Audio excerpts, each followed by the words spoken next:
Hello పిల్లలు, స్వాగతం హరిహర్ష పోడ్కాస్ట్కి. ఈరోజు మనం చాలా ముద్దుగా, చాలా తెలివిగా వ్యవహరించిన ఒక కాకి కథను వినబోతున్నాం. మన సమస్యలను ఎలా పరిష్కరించుకోవాలో ఈ కథ మనకు అర్థమయ్యేలా చేస్తుంది. మరి సిద్ధంగా ఉన్నారా? అబ్బో, అప్పుడే కథలోకి వెళ్దాం, ఓకేనా? ఒక పెద్ద అడవిలో ఒక కాకి నివసించేది.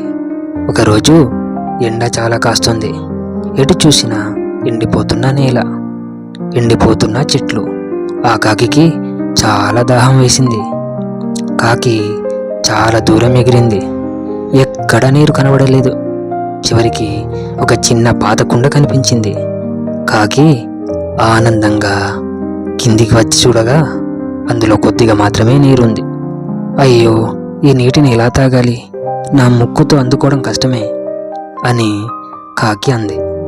కాకి తొందరపడి ఆలోచించలేదు. అది మొదట కుండను తోసే ప్రయత్నం చేసింది. అయ్యో, ఈ నీటిని ఎలా తాగాలి? నా ముక్కుతో అందుకోవడం కష్టమే అని కాకి అంది. కానీ కాకి తొందరపడి ఆలోచించలేదు. అది మొదట కుండను తోసే ప్రయత్నం చేసింది. కానీ కుండ కదలలేదు. తర్వాత ముక్కుతో నీటిని తాగడానికి ప్రయత్నించింది. కానీ అస్సలు సాధ్యం కాలేదు. ఆలోచనలో పడిన కాకికి ఒక అద్భుతమైన యుక్తి వచ్చింది. అబ్బో, ఇది చాలా సులభం. నేను కొద్దిగా తెలివిగా ఆలోచిస్తే నీటిని తాగలను అని కాకి అంది. అది చుట్టూ ఉన్న చిన్న చిన్న రాళ్లను ముక్కుతో కుండలు వేయడం మొదలుపెట్టింది. ఒక్కొక్క రాయి పడడంతో నీటి మట్టం పైకి రావడం ప్రారంభమైంది. చివరికి నీరంతా పైకి చేరింది. ఇప్పుడు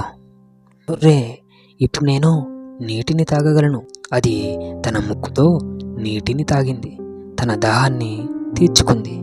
తెలివితేటల వల్ల తన సమస్యను పరిష్కరించుకుంది. పిల్లలు, ఈ కథ మనకేం నేర్పుతుందో తెలుసా? సమస్య వచ్చినప్పుడు భయపడకూడదు, తెలివిగా ఆలోచించాలి. శ్రమించడమే కాకుండా తెలివితేటలు కూడా అవసరం. మంచి ఆలోచన ఉంటే ఎలాంటి కష్టమైన పరిస్థితినైనా అధిగమించవచ్చు. కాకిలాగే మనం కూడా చాకచక్యంగా ఆలోచించి సమస్యలను పరిష్కరించుకోవాలి. మీకు ఈ కథ నచ్చిందా? అలా అయితే మా హరిహర్ష పోడ్కాస్ట్ను ఫాలో అవ్వండి, లైక్ చేయండి, ఇంకా మీ స్నేహితులతో షేర్ చేయండి. మరిన్ని అద్భుతమైన నీతి కథలతో మళ్ళీ కలుద్దాం. Bye bye.